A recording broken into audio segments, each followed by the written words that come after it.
जीवन दुःखमय आहे, संसार दुःख देतो, त्रास देतो, आपतेष्ट आपल्याला विचारत नाही, आपली कुणी किंमत करत नाही, म्हणून डोक्याला सतत ताण घेऊन आपण सगळे वावरतोय, जगतोय. प्रचंड ताणात आहे सध्या आपण. आहेत की नाही? हो म्हणा. आता नाही ना, आता कीर्तनात आहोत आपण. पण एरवी आमचा संसार आम्हाला प्रचंड त्रास देतोय, प्रचंड टेन्शन देतोय, ताण, फ्रस्ट्रेशन. अगदी लहान लेकरू सुद्धा टेन्शन मध्ये असतं. सगळे ताणात आहेत. मी एक विधान नेहमी करते की आम्हाला काउन्सिलिंग या क्षेत्राचा आधार घ्यावा लागतो, मानसोपचार तज्ञांकडे जावं लागतं. डोकं शांत होत नाही, सतत भणभण भणभण भणभण. बरोबर आहे ना महिला वर्ग? हे आमच्या वाट्याला फार असतं असं म्हणतात आहे की नाही. रांधा वाडा उष्टी काढा, सगळ्यांचं सगळं करा, कुणीच केलं म्हणत नाही. म्हणतं का? खरं सांगा, केलं कुणी म्हणतं का? नाही म्हणत. कितीही करा, कुणीच केलं म्हणत नाही. पण माझे ब्रह्मचैतन्य महाराज म्हणतात, प्रपंचासाठी किती करा, कुणी केलं म्हणणार नाही. माझ्या रामासाठी थोडं करा, तो लक्षात ठेवेल, तो लक्षात ठेवेल. पण आमचं दुर्दैव असं आहे, संतांनी आम्हाला सगळं दिलंय. करतळी आवळे तैसा हरी, इतकं सोपं करून परमार्थ दिला. पण तरी सुद्धा ब्रह्मचैतन्य गोंदवलेकर महाराज आपल्या सातारचे संत आहेत. महाराज बसले की त्यांना भेटायला लोक यायचे. आपल्यासारखी साधी भोळी प्रापंचिक मंडळी जीवनातल्या सगळ्या कटकटी तिथं घेऊन आपण जातो. संतांकडे आपण जातो कशाला? एवढ्या करताच जातो. संतांकडे मुक्तीचं दान मागण्याकरता जावं खरं, पण आपण तिथं जाऊन पण आपला प्रपंचच तिथं नेतो आणि रडत बसतो. महाराज खंत करायचे की अरे, म्हणायचे बाबांनो, मी इथं हिरे माणकं रत्न मोती विकायला बसलोय, मी तुम्हाला वाटायला बसलोय, आणि माझ्याकडे येणारं सगळं गिराईक हिंग जिऱ्याचं आहे. सगळे ते हिंगजिरी मोरी एवढंच घ्यायला येत आहेत. आम्ही विनाकारण रडत बसतो की नाही? विनाकारण कुठल्याही गोष्टीला, म्हणजे आम्ही बऱ्याचदा नकारात्मकतेकडे आमचं जीवन जातं. ज्ञानोबरायांकडे थोडं बघा ना. समाजाने अतोनात हाल केले, संन्याशाची पोरं म्हणून विटंबना केली. तुम्ही जगता कशाला रे? तुम्हाला जगण्याचा सुद्धा अधिकार नाही, म्हणून कायम छळ आणि अपमान झाला. पण तरी सुद्धा विश्वात्मक भगवंताकडे विश्वाचं कल्याणच मागितलं, जे खळांची व्यंकटी सांडो. ब्रह्मचैतन्य महाराजांच्या चरित्रातली गोष्ट आहे. महाराज त्या गोंदवल्यामध्ये एक ज्योतिषी आले होते बरं का. आता माझा त्या शास्त्राला विरोध नाही, ते शास्त्र आहे. पण तरी सुद्धा आपण बऱ्याचदा एखाद्या गोष्टीच्या आहारी जातो. त्या ज्योतिष बुवांना भेटायला सगळी माणसं गेली. कुणी आपलं, प्रत्येक जण आपापलं भविष्य विचारतोय. त्या ज्योतिष बुवांकडे जाऊन, त्या शास्त्री बुवांकडे जाऊन सगळेजण आपापलं भविष्य सांगतायत, हात दाखवतायत, हस्तरेषा. एक वाक्य परवा वाचलं, मत देखो हाथों की लकीरों को, मत देखो हाथों की लकीरों को, नसीब तो उनके भी होते हैं जिनके हाथ नहीं होते. हा, आम्ही विनाकारण आयुष्यात इतकी नकारात्मकता घेऊन बसलो. मग कधीतरी ज्यांच्याकडे खरंच काहीच नाही अशांकडे बघावं, आपल्याला कळेल देवाने आपल्याला काय दिलं, किती दिलं. ब्रह्मचैतन्य महाराजांना कळालं, सगळं गोंदवले, पंचकृषीतला सगळा परिवार हा सगळा त्या शास्त्री बुवांकडे जातोय. म्हणले मी पण जातो एक दिवस. महाराज गेले, पत्रिका घेऊन. पत्रिका दाखवली. म्हणाले, शास्त्री बुवा एवढी पत्रिका बघा. म्हणाले, कुणाची आहे? एक जवळचा मित्र आहे म्हणाले, त्याची पत्रिका आहे.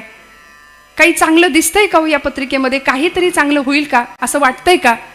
त्या शास्त्री बुवांनी ती पत्रिका बघितली, काही आकडेमोड, काही गणितं केली, आणि एकदम चेहरा पडला त्यांचा, एकदम चेहरा पडला. महाराज म्हणाले, काय झालं बुवा, चांगली नाही का पत्रिका? काय अडचण आहे? ते म्हणाले, या पत्रिकेत काहीच चांगलं नाही. म्हणले, काहीच चांगलं नाही. या माणसाच्या आयुष्यामध्ये प्रपंचातलं सुख नाही. या माणसाच्या आयुष्यामध्ये कुठल्याही प्रकारची आर्थिक सुबत्ता नाही. या माणसाच्या आयुष्यामध्ये गृहत्यागाचं विधान सांगितलंय, घर सोडावं लागणार आहे. काहीच सुख नाही म्हणाले, कसलंच सुख नाही, प्रापंचिक समृद्धी नाही, ऐश्वर्य नाही, काहीच नाही. महाराज म्हणाले, बुवा त्याच्यात असं काही लिहिलंय का की त्याला आयुष्याच्या अत्यंत अल्प वयामध्ये गुरुकृपा होईल? असं काही लिहिलंय का की अत्यंत अल्प वयामध्ये रामदर्शन होईल? एवढंच नाही, कैवल्य साम्राज्याचा धनी, त्रिभुवन सम्राट, अखिल कोट ब्रह्मांडाचा नायक समोर येऊन चतुर्भुज रूपामध्ये दर्शन देईल, असं काही लिहिलंय का? ते म्हणले, नाही असं काही लिहिलं नाही. महाराज म्हणले, ही पत्रिका माझी आहे बुवा, ही पत्रिका माझी आहे. मग मला सांगा, संतांच्या आयुष्यामध्ये सुद्धा अनेक प्रतिकूलता आल्या, पण तरी सुद्धा जीवनाचं गंतव्य गाठलं. भगवंताविषयी आवड निर्माण झाली, भगवंताविषयी आवड निर्माण झाली. आमची अडचण इथं होते, आम्ही श्रवण भक्तीपासून सुरुवात करतो पण तिथंच थांबतो. पुढे कीर्तन भक्ती आहे, पुढे नामस्मरण भक्ती आहे, श्रवणम कीर्तनम विष्णू स्मरणम पादसेवनम अर्चन भक्ती आहे, दास्य सख्य आणि मग आत्मनिवेदन. मग तो राम आतमध्ये येणार आहे. आत्माराम ज्याला म्हटलंय, आत्माराम हृदयामध्ये कधी प्रकट होईल, ते चैतन्य हृदयातलं कधी जाणवेल, कधी दिसेल. माऊलींना ते दिसलं. म्हणून भगवंताची आवड निर्माण व्हावी लागते आणि आवड निर्माण होण्याकरता कारण आहेत. आवड अशीच नाही निर्माण होत. आज तुम्ही आम्ही सगळे इथे आलोत का? आपल्याला कीर्तनाची आवड आहे. मी हात जोडून सांगते, कीर्तनकारांवर प्रेम नाही केलं तरी चालेल बरं. कीर्तनकार असंख्य आहेत, येतील जातील, पण ही गादी आहे ना, ती अनादी काळापासून चालत आलेली आहे. मी कृपा करून हात जोडून आपल्याला मागणं मागते की या गादीवरचं प्रेम आपलं कधीच कमी होऊ देऊ नका. या गादीवरची निष्ठा आपली कधी कमी होऊ देऊ नका. कारण ही नवविधातली सर्वश्रेष्ठ भक्ती कलियुगातलं अत्यंत सुंदर साधन आहे. आज अनेकांना वाटतं ज्याला काही येत नाही त्यांनी कीर्तन करावं, ज्याला काही जमत नाही ती आमची तरुण भावंड धोतर नेसतात. असं नाहीये. वेल एज्युकेटेड माणसं इथं आपण बघताय, रोज त्यांची कीर्तन आपण श्रवण करताय. महाराष्ट्रातली नामवंत कीर्तनकार मंडळी इथं येत आहेत आणि आमच्या तरुण पिढीने आज बरीच मंडळी तरुण सहभाग आहे इथं, कार्यकर्ते तरुण आहेत. पण सगळ्यांचा जर ओघ इकडं आला ना तर भारत ही देवभूमी आहे. ही जगाला ओरडून सांगण्याची गोष्ट नाही, ती लागणारच नाही, सांगणार नाही. ही देवभूमी आहे. देवानी इथं जन्म घेतला, संतांना इथं जन्म घ्यावा असं वाटला. बरं, देवच संत रूपाने प्रत्येक कुळात अवतीर्ण झाले, प्रत्येक जातीत अवतीर्ण झाले आणि आमचं दुर्दैव आम्ही त्यांनाही जातीपातीत वाटलं. इतके आम्ही नतद्रष्ट. संतांनाही आम्ही जातीपातीत वाटलं. ज्ञानोबा अमुक जातीचे, गोरोबा काका अमुक जातीचे, सेनानावी अमुक जातीचे. झालं कल्याण. जातीचं राजकारण करत बसलो. मग ज्ञानोबारायांनी काय करावं? किती वाईट वाटत असेल ज्ञानोबारायांना. ज्ञानोबारायांनी आम्हाला भक्तीची उच्च अवस्था गाठायला शिकवली आणि माणूस नावाचा प्राणी इथं येऊन आयुष्याचं असं नुकसान करून एक दिवस निघून जातो. गेला गेला बापुडा, व्यर्थ गेला. या न्यायाने जीवन रसातळाला कधी जातं कळत नाही. जीवनाच्या उत्थानाचा मार्ग संतांनी सांगितला, ज्ञानोबरायांनी तो गाठला आणि भगवंताशी एक विशिष्ट नातं जोडलं. विरहिणी प्रकरणातले अनेक अभंग लिहिले. देवाचा इतका आठव यावा, देवाची इतकी आठवण यावी आणि त्या आठवणीने ज्ञानोबराय ढसढसा रडायचे. सुंदर भाव व्यक्त केला अभंगाच्या प्रथम चरणापासून. जीवाची जीवा प्रेम भावाची भावा, जीवाची जीवा प्रेम भावावी जीवाची जीवा प्रेम भावाची जीवा जीवा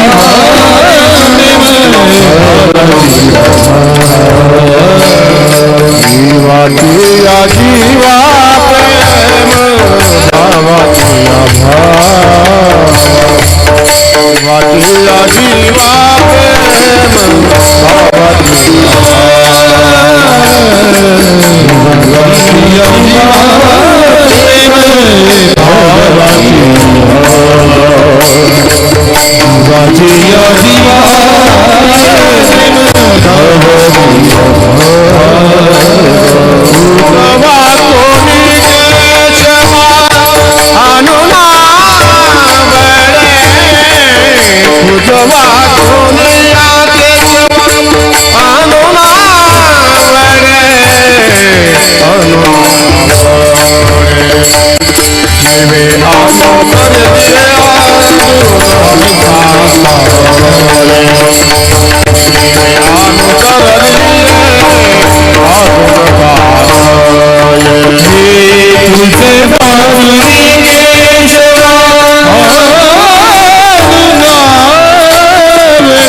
जीवाची जीवा प्रेम भावाची भावा, तुझ वाचुनी केशवा अनुनावडे. खूप सांगितलं सुंदर माऊलींनी.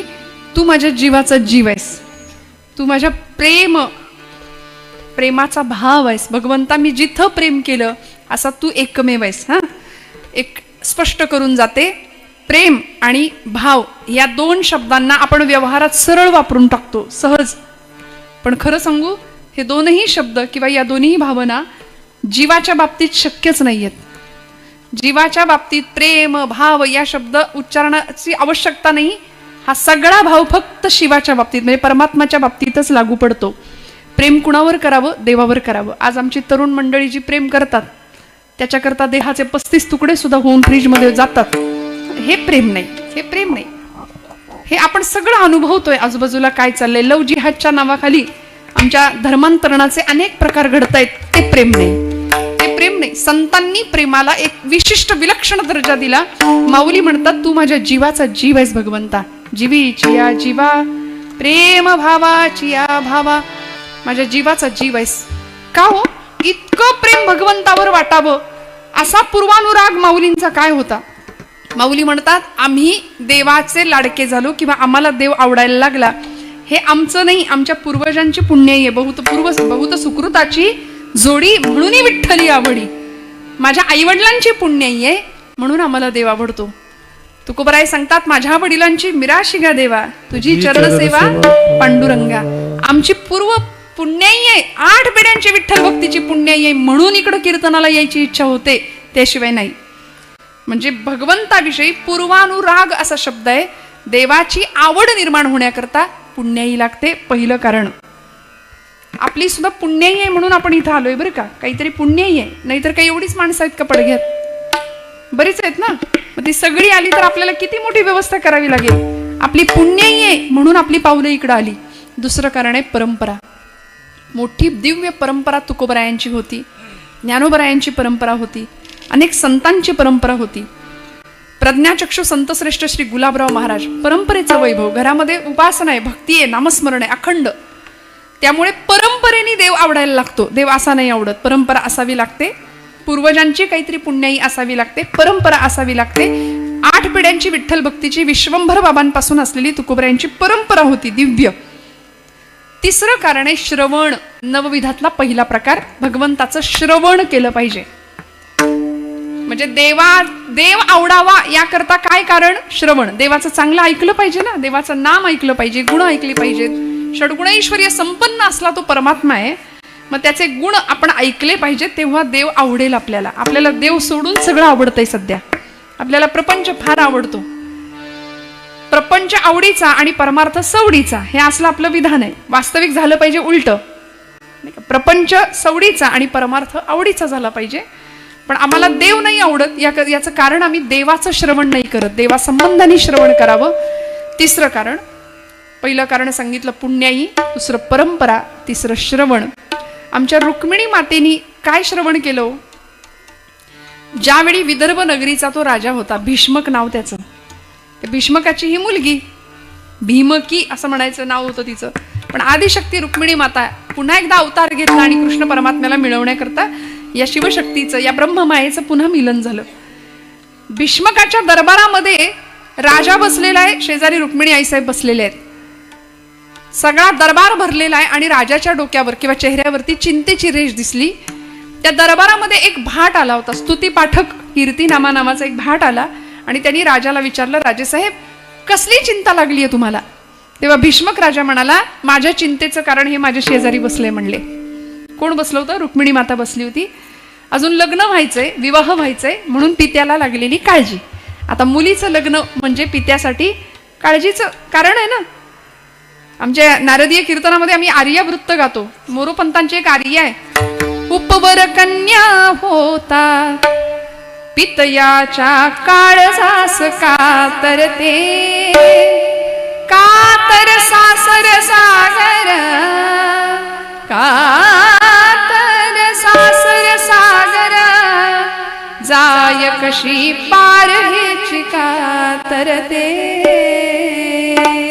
उपवर नको, आता रामारामा नको नाही का. उपवर कन्या होता, ते वाजवतात नेहमी नारदीय कीर्तन. उपवर कन्या होता पितयाच्या काळजास कातरते. बापाच्या काळजाला काळजीची कात्री लागते मुलगी वयात आली किंवा लग्नाची झाली की. आणि पूर्वीचा काळ होता 8 वर्षात भवेत कन्या. 8 वर्षाची मुलगी झाली की ती विवाहाला उपवर झाली. आता 8 दुने 8 त्रिक 8 चौक 8 जाऊ दे का पुढे अजून काही त्याला आता बंधन राहिलेलं नाहीये. पण आपली शास्त्र परंपरा आहे. कन्या उपवर झाली की आपल्या पित्याच्या हृदयाला काळजीची कात्री लागते की कसं होईल तिचं, काय होईल. आणि ते नातं इतकं छान आहे मुलीचं आणि बापाचं पित्याचं. ज्यांना मुली आहेत त्यांना माहिती आहे. हा आताची मुलगी कायद्याचा आधार घेते म्हणा, नाही का, ती सुद्धा कायद्याचं संरक्षण घेते, पण हरकत नाही. पण ते नातं भाव पातळीवर आहे. त्यामुळे भीष्मक राजाला चिंता लागली होती माझ्या बाळाचं कसं होईल, कारण इतकी रूपसंपन्न आहे, गुणसंपन्न आहे. त्यामुळे असा आर्यावर्तामध्ये एकही मुलगा किंवा असं स्थळ तिला मिळेना, कसं व्हायचं हिचं, म्हणून चिंता लागलेली. तेव्हा तो भाट आला आणि राजाची चिंता ऐकून घेतली आणि म्हणाला, राजेसाहेब कसली चिंता करताय, रतीलाही म्हणजे रतीपेक्षा सुंदर असलेली तुमची ती रुक्मिणी, पण तुमची रुक्मिणी ज्याच्यावर ओवाळून टाकावी असा मदनाचा पुतळा बघून आलोय आत्ताच. राजस सुकुमार मदनाचा राजस सुकुमार मदनाचा राजस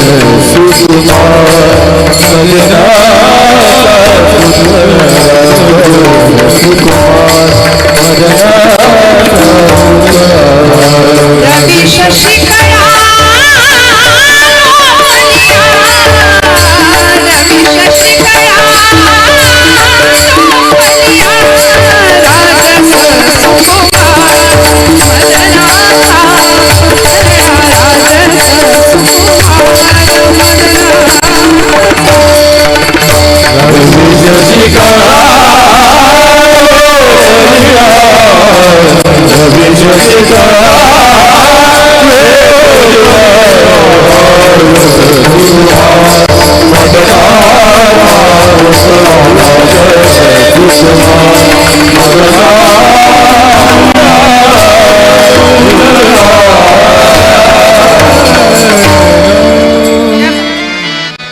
इतका सुंदर आहे भगवंत, इतका सुंदर आहे.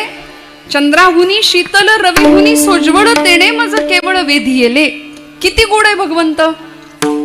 भगवंताचं रूप गुण कीर्ती वर्णन करता करता करता तो भाट समाधी लागली. त्याचं वर्णन करता करता आणि ते वर्णन ऐकता ऐकता रुक्मिणीची समाधी लागली.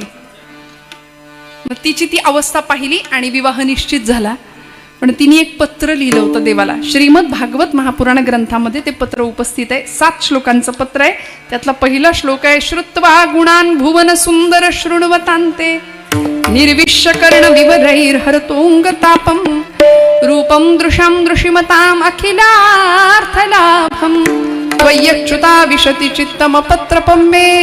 श्रुत्वा गुणान, तुझे गुण मी श्रवण केलेत देवा.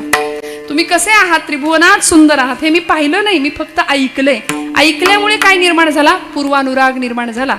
म्हणून पूर्वानुराग म्हणजे देवाची आवड निर्माण होण्याची कारण सांगते मी आपल्याला. पहिलं कारण सांगितलं पुण्याई, दुसरं कारण सांगितलं परंपरा, तिसरं कारण सांगितलं श्रवण आणि चौथं कारण आहे सत्संग. विठ्ठल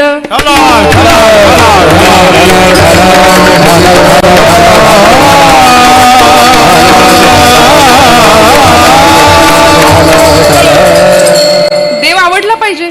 मग जो आवडायला पाहिजे त्याच्याविषयी काहीतरी आपण ऐकलेलं असावं. मग देवाचे श्रवण गुण श्रवण केल्यानंतर चांगल्यांच्या संगतीत आपण बसलो की देव आवडतो. संतांच्या संगतीत गेल्यानंतरच देव आवडणार आहे. काही दिवसांपूर्वी नवीन वर्ष सुरू झालं, जुनं वर्षाला आपण निरोप दिला. सरत्या वर्षाला कसा निरोप दिला गेला जगामध्ये आपण पाहिला.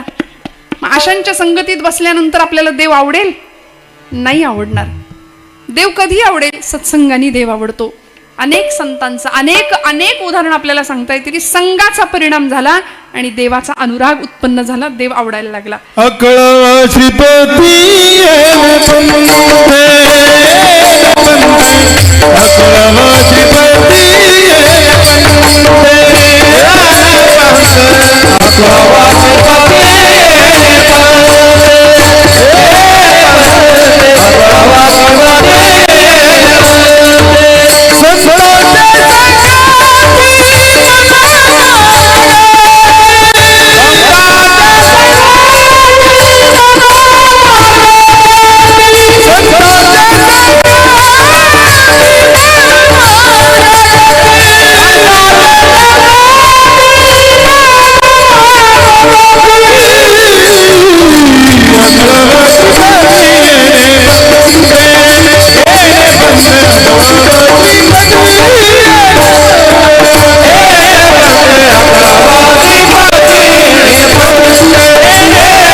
तसे संगती मनोमार्ग गती आकळावा श्रीपती येणे पंथे. या पंथावरच देव आकळू शकतो, कळू शकतो, आम्हाला देवाची ओळख निर्माण होऊ शकते.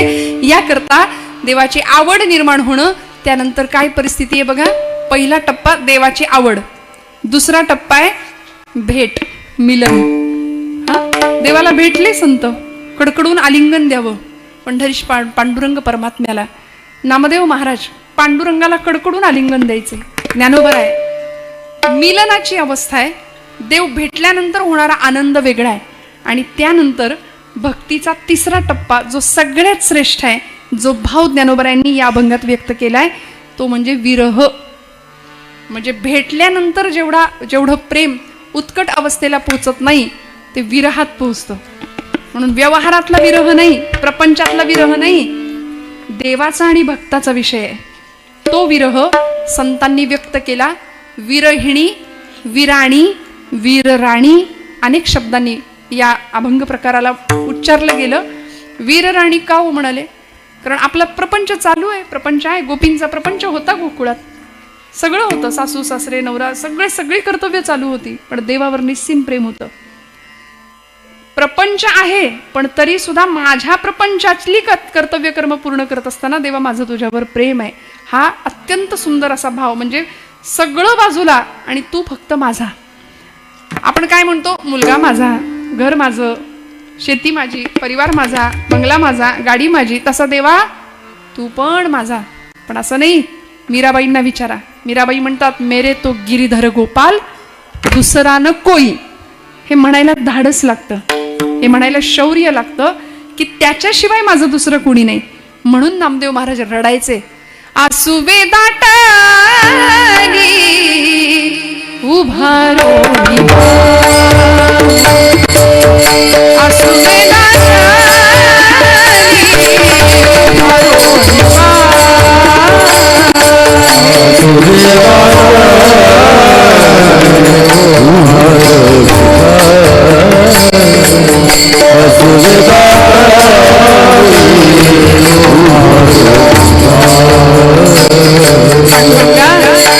कधी भेटशील मला. रात्रंदिवस नामदेव महाराजांनी वाट पाहावी.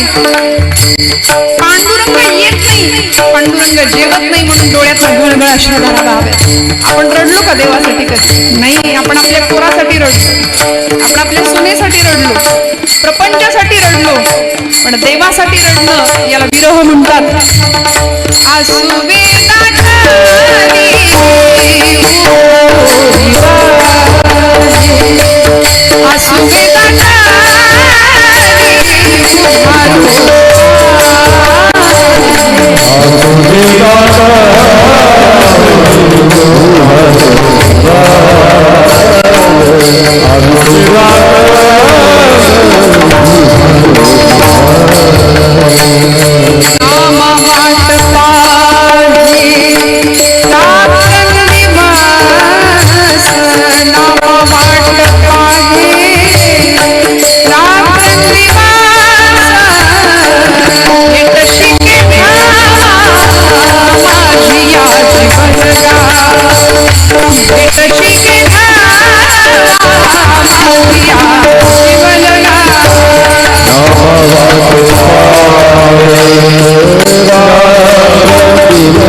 भाव ज्ञानोबरायांचा होता. माऊली देह पुरुषाचा आहे पण हृदय स्त्रीचं आहे, म्हणून सगळ्या जगांनी माऊली म्हटलं. तसंच ज्ञानोबरायांची स्वतःला कन्या म्हणून घेणारं विदर्भातलं व्यक्तिमत्व प्रज्ञाचक्षु संत श्रेष्ठ श्री गुलाबराव महाराज माधांचे संत आहेत. प्रज्ञाचक्षु अंधत्व आलं 9व्या वर्षी, पण माऊलींची कन्या म्हणून घेतलं स्वतःला.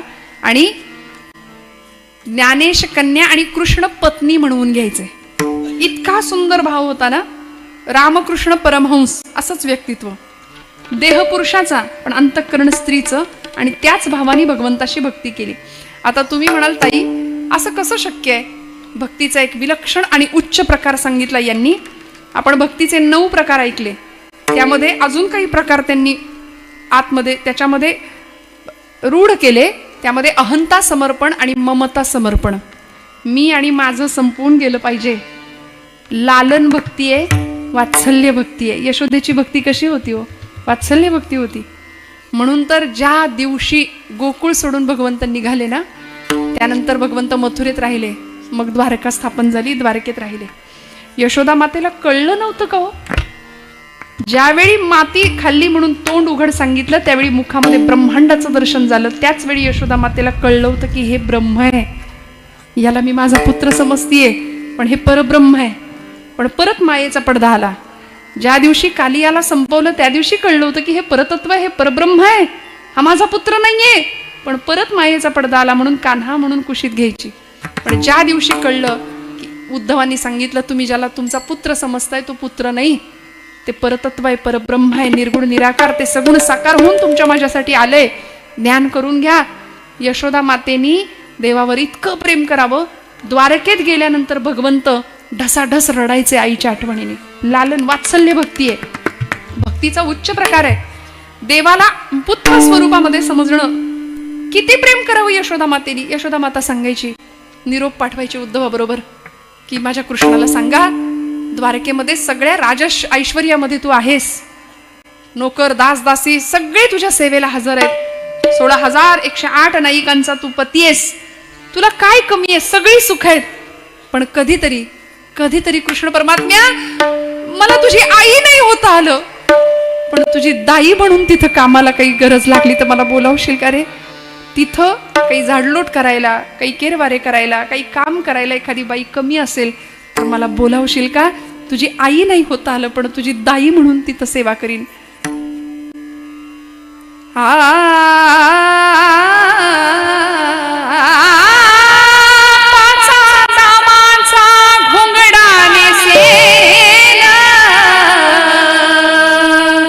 उरली मूठ मी ते जेविना गे बाई, कामारी कामारी कामारी भोर, कामारी कामारी कामारी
तुझी कामारी होऊन सेवक होऊन राहीन. हा भाव आहे यशोदा मातेचा.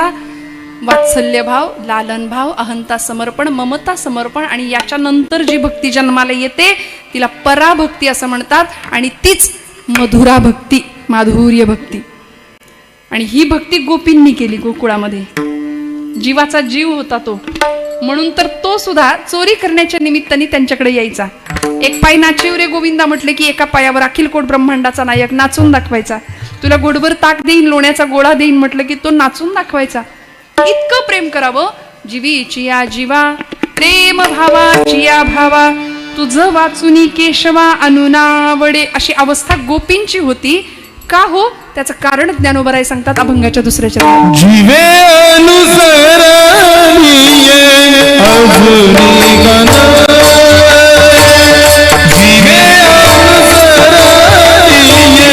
अजुनी गण, जीवे अनुसरणीये अजुन काय, जीवे अनुसरणीये अजुन काय.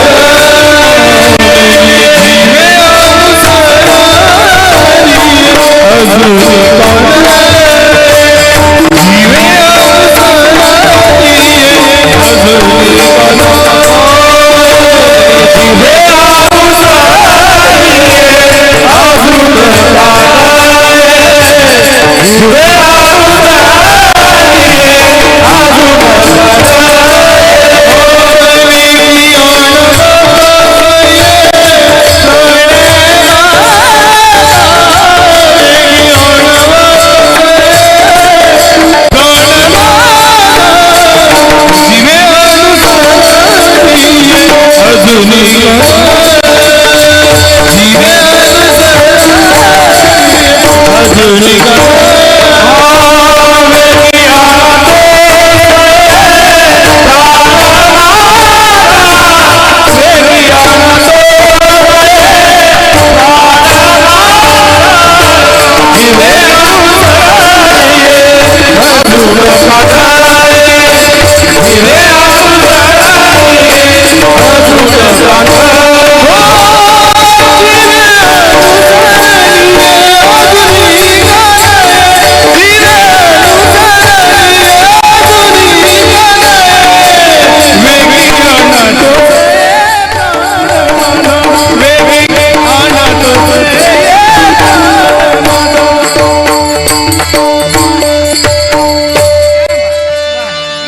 सरलिये अजूनी का नये वेगी आणावा तोस ये प्राणू माझा.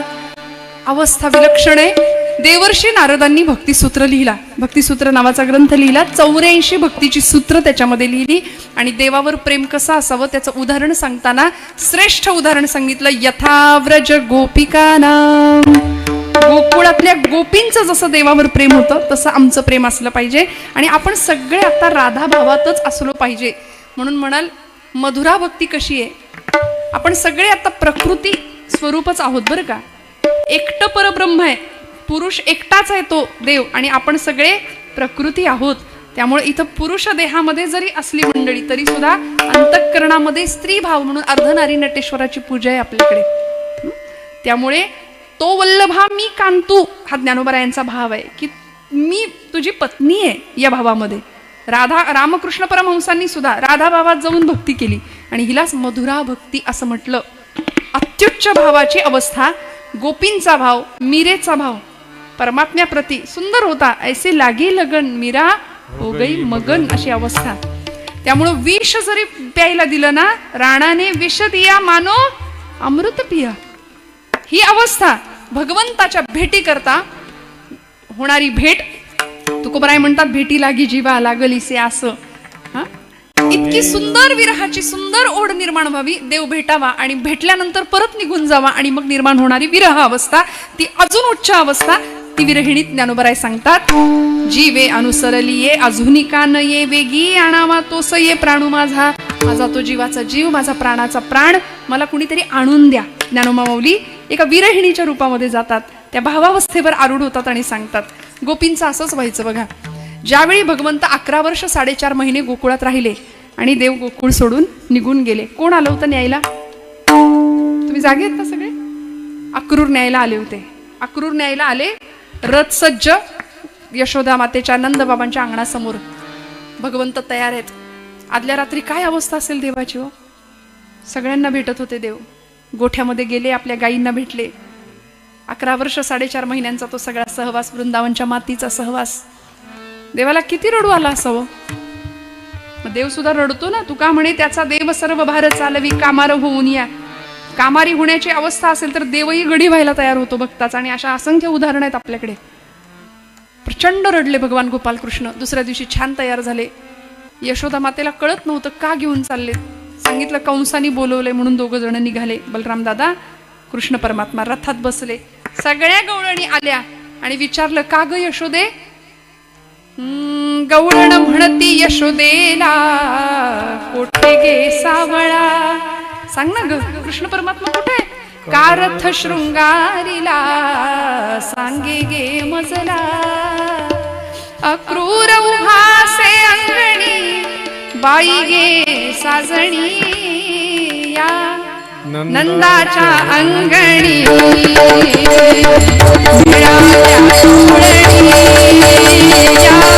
नंदाचे अंगणी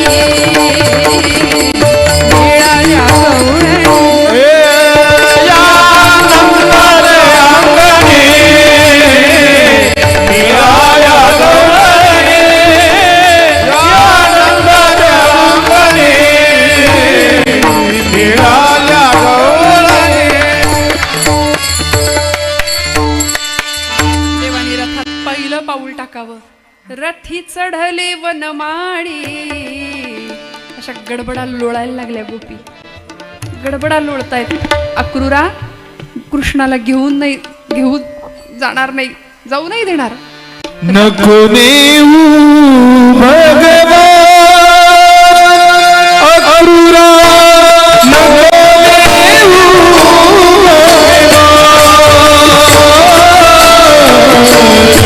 नको नेऊ भगवान अक्रूरा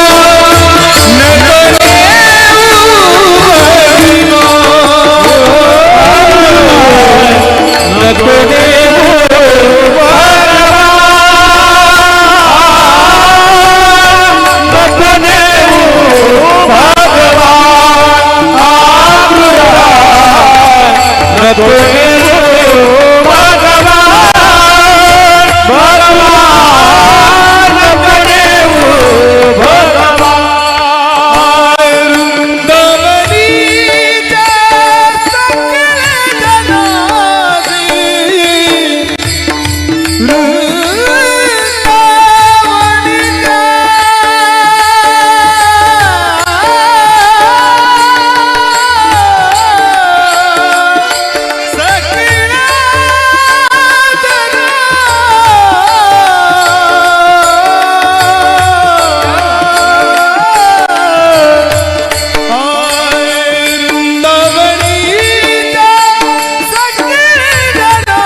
कृष्णाला घेऊन जाऊ नका का तो आमच्या जीवाचा जीव आहे, तो आमच्या प्राणांचा प्राण आहे, तो आमचा प्रेम भाव आहे. प्रेम भावाची या भावा तुझं वाचुनी केशवा अनुनावडे जीवे अनुसरली अजूनी का न ये वेगी आणावा तो सय प्राणू माझा.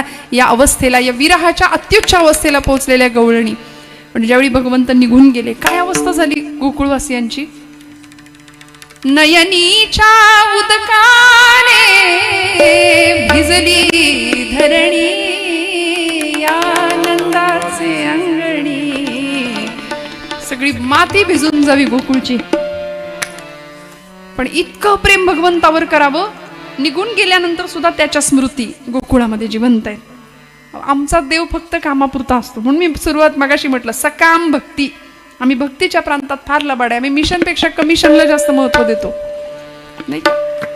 भक्ती अशी असावी जी निष्काम भक्ती आहे, संतांची भक्ती. काहीच नको. महाराजांना मागता आलं असतं की पांडुरंगा असा समोर उभा होता. महाराज म्हणले आम्ही सदैव सुडके, बरे झाले देवा निघाले दिवाळे. प्रापंचिक ऐश्वर्य नाही मागितलं, पण पारमार्थिक ऐश्वर्याचे धनी झाले आमचे संत मंडळी. पारमार्थिक ऐश्वर्य. आज आम्हाला सगळी सुबत्ता आहे, पण परमार्थाच्या बाबतीत आम्ही का बरं दरिद्री ठरतो. याचं कारण असं की संतांच्या वाटेवरनं चालण्याची इच्छा नाही. असली इच्छा तरी त्या इच्छेनी, तितिक्षेनी, दृढतेनी ती मार्गक्रमण आम्ही करायला तयार नाही.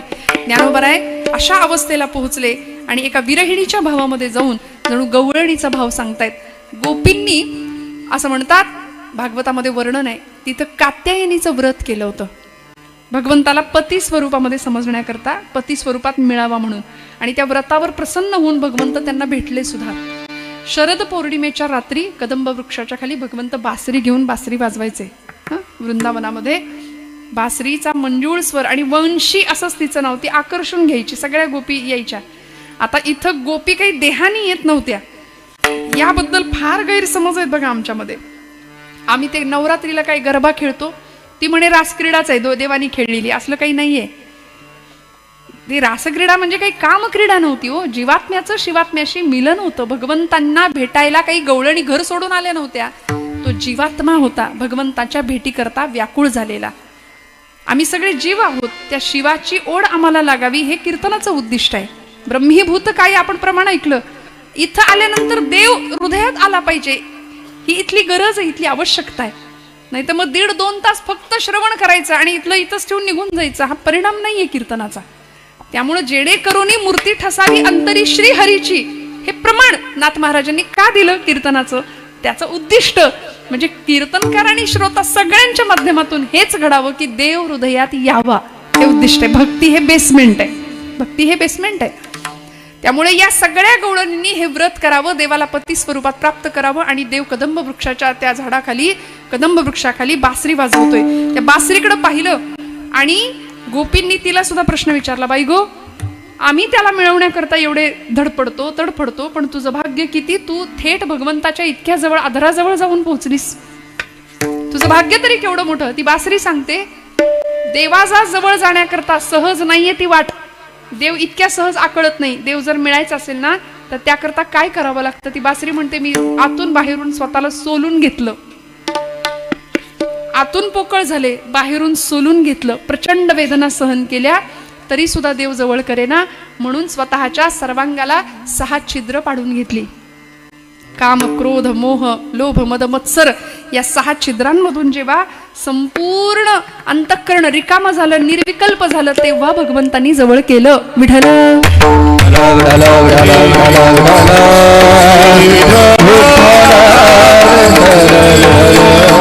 मग त्या प्राणसख्यानी, त्या आपल्या प्रेमास्पदानी, त्या भगवंतांनी आपल्यालाही जवळ करावं असं जर वाटत असेल तर आपल्याकडचे हे सगळे विकार नष्ट करावे लागतील.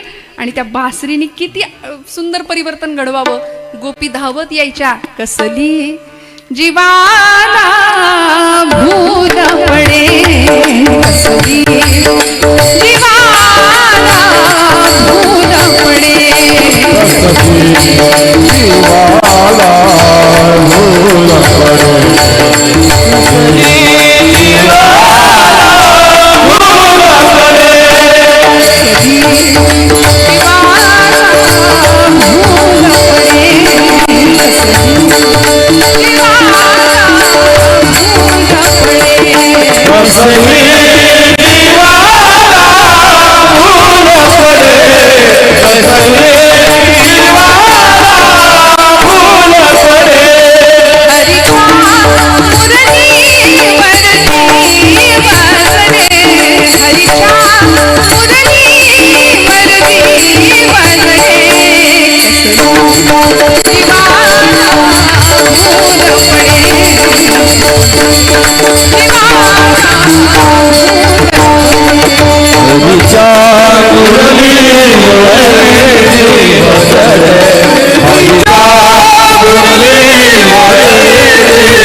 बासरीचा ध्वनी ऐकावा, सगळ्या गोपी कृष्णाला भेटायला याव्यात. आणि आल्याबरोबर त्यांना असा निर्माण भाव झाला की आम्ही देवाला मिळवलं, धन्योस्मी असा भाव निर्माण झाला की देव आम्हाला मिळाला. झाला निर्माण अहंकार, देव प्राप्त झाला असा भाव मनात झाल्याबरोबर देव निघून गेले.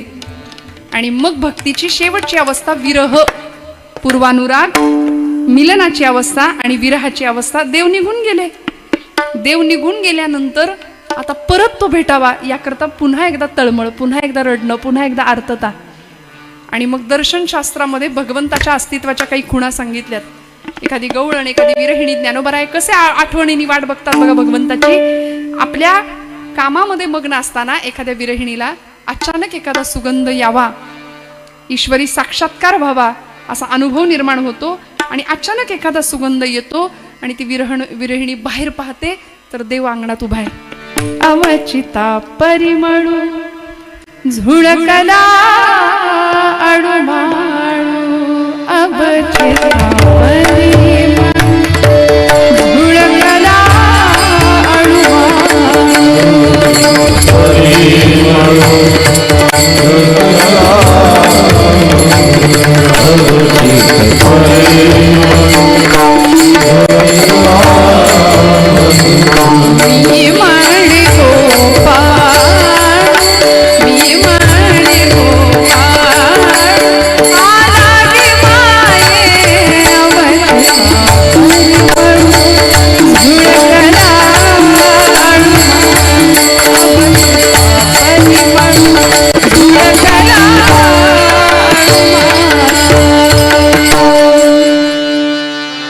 चाचरती चाचरती बाहेरी निघाले.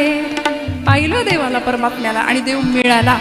अशा विलक्षण भावावस्थेवर आरूढ झालेल्या या गवळणी ज्ञानोबराय म्हणतात, वेगी आणावा तो सये प्राणू माझा. अशा जीवात्म्याला शिवात्म्याची भेट व्हावी याकरता तळमळणारा जो अखंड जीव आहे तो विरहिणीचा भाव ज्ञानोबराय व्यक्त करतात. गोकुळातल्या गवळणी भगवंताला भेटी करता कायम कायम आसुसलेल्या असायच्या, देव भेटावा. उद्धव गोकुळात गेले त्यावेळी तोच भाव उद्धवांनी खूप समजावून सांगितलं की तो तुमचा कुणी नाही, ते परब्रह्म आहे. यशोदा मातेला सांगितलं तो तुमचा पुत्र नाही. यशोदा म्हणते आम्ही तुला शहाणं समजत होतो, ज्ञानी समजत होतो, तू तर वेडाच निघालास. तो आमचा पुत्र नाही म्हणतोस. अरे दिवसातनं 1000 वेळा तो आम्हाला आई बाबा म्हणायचा. दिवसातनं देव कधी चुकतो का? देव चुकत नाही ना.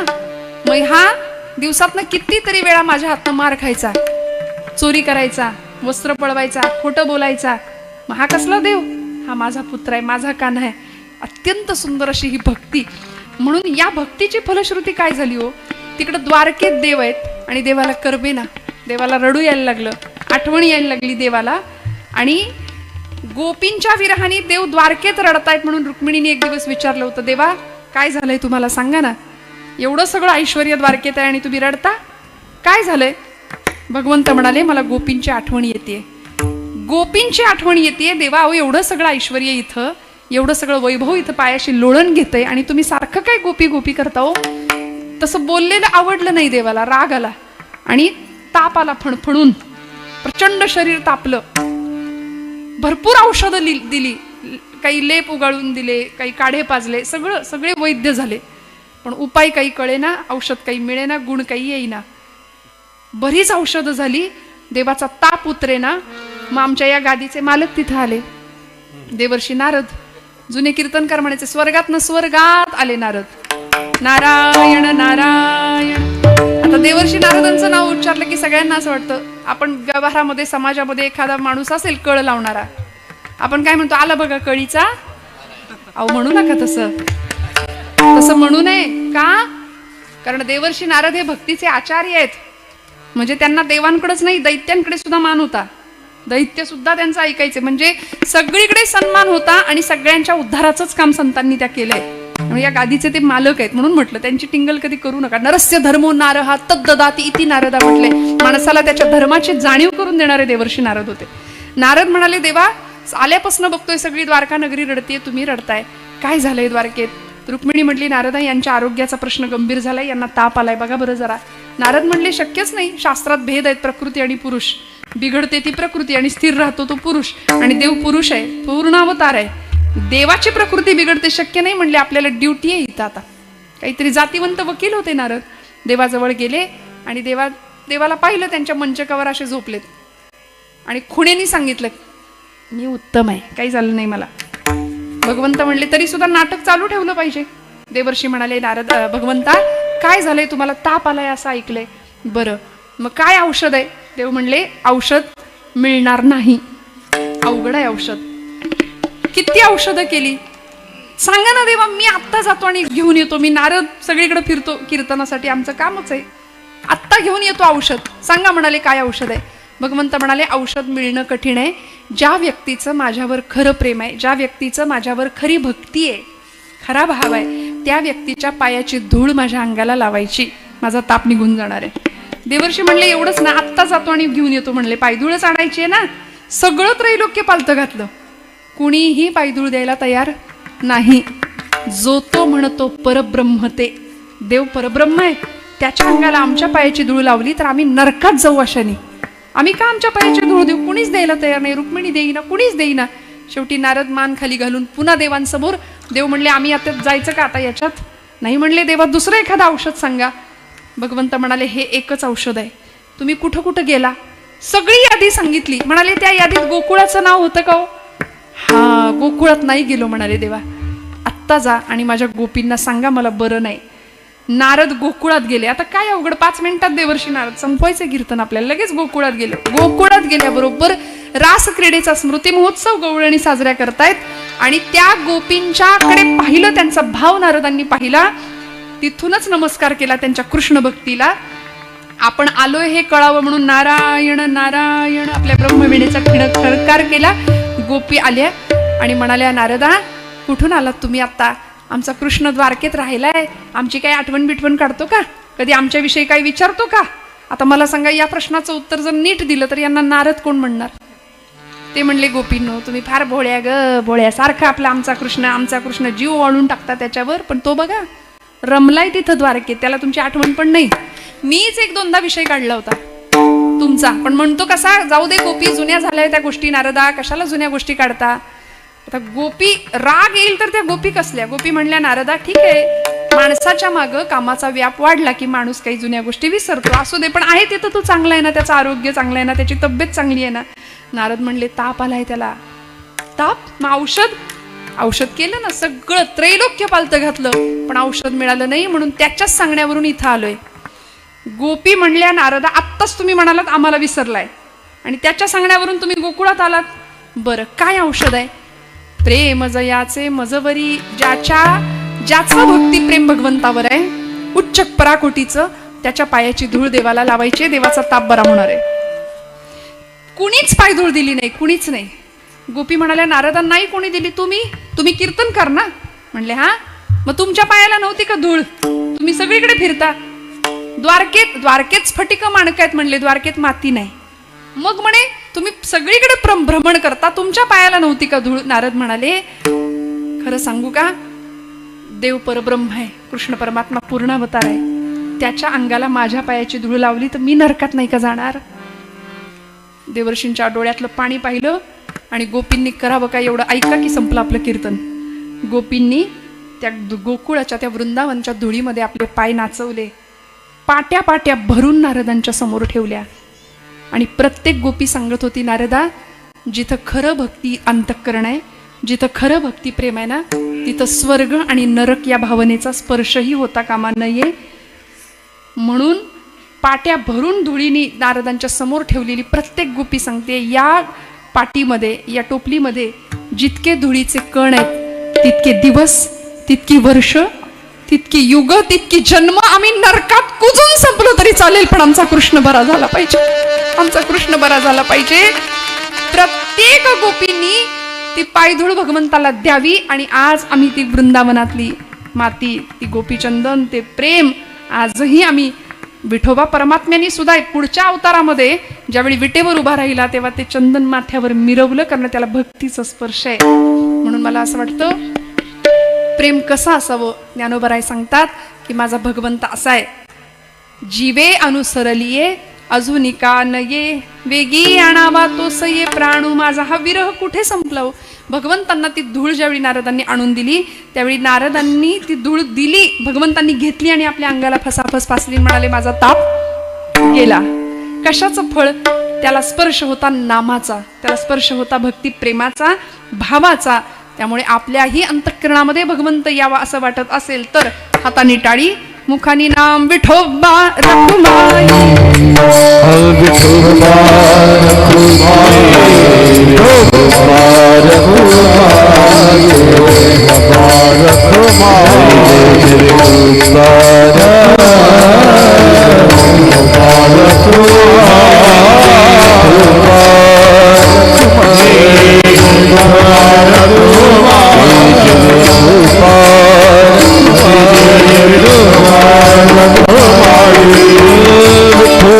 रखुमाई,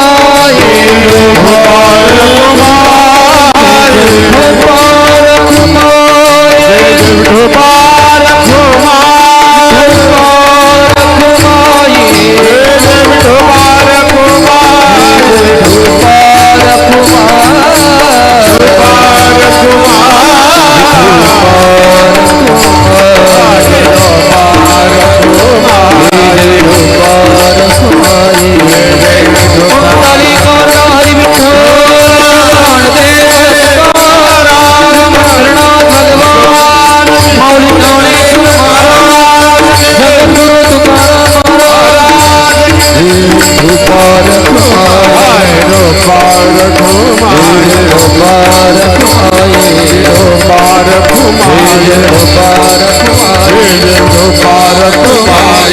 Bharat Kumari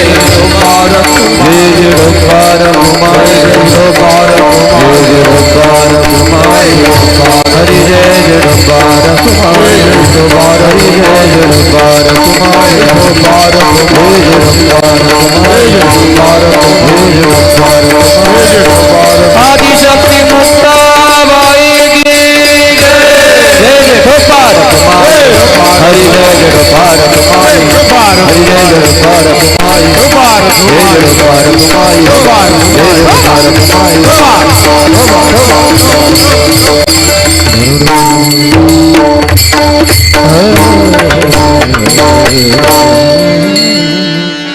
जीवीची या जीवा प्रेम भावाची या भावा तुझ वाचुनी केशवा अनुनावडे जीवे अनुसरलीये अजूनी का नये बेगी आणा तो सये प्राणू माझा. भगवंताशी आपलं सख्य जुळायचं असेल, प्रेम निर्माण व्हायचं असेल तर त्याच्याशी कुठल्या ना कुठल्या नात्यांनी दृढ झालं पाहिजे, त्याच्याशी नातं जोडलं गेलं असलं पाहिजे. काय झालंय, दादा मला म्हणाले पोवाडा म्हणा, पण आता हा भावच नाहीये पोवाड्याचा, त्यामुळे पुढच्या वर्षी विठ्ठल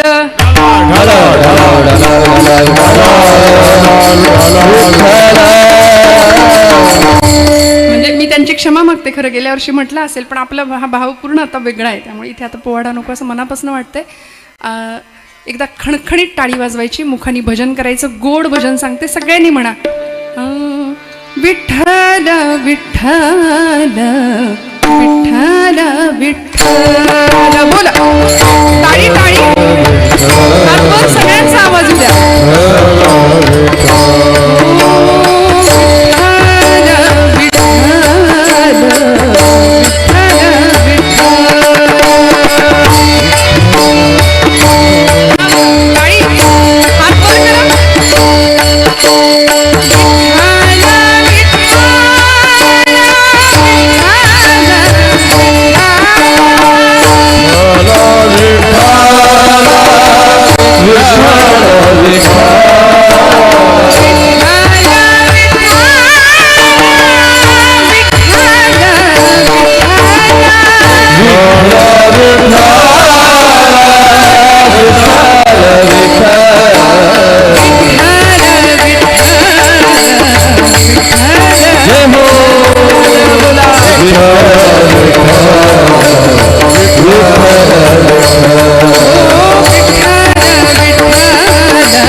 आराध्य दैवत कुठलंही असू दे, पांडुरंग असू दे, गणपती बाप्पा असू दे, राम असू दे, कृष्ण असू दे, त्याला हृदयामध्ये साठवायचं असेल ना, तर त्याचं रूप गुण, गोड तुझे रूप, गोड तुझे नाम, देई माझं प्रेम, सगळं मागावं लागतं देवाकडं. आणि त्याहीपेक्षा सगळ्यात सुंदर भाव, प्रेम भाव जर देवाला आपण मागितला तर देव आपली काळजी करतो, देवाचं आपल्यावर लक्ष राहतो. ज्ञानोबराय शेवटच्या चरणामध्ये त्याचं रूप वर्णन करतात आणि त्याचं गुणही वर्णन करतात.